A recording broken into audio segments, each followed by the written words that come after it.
May panibagong kaso na namang kinakaharap ang negosyanteng si Cedric Lee. Kinasuhan si Lee at ang dating mayor ng Mariveles, Bataan na si Angel Peliglorio Jr.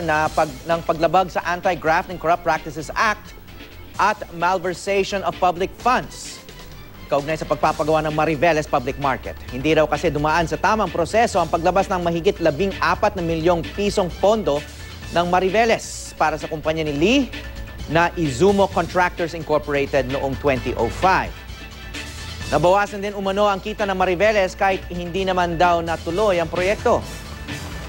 Mahigit 23 milyong piso naman daw ang natanggap na advance payment ng kumpanya ni Lee para sa proyekto.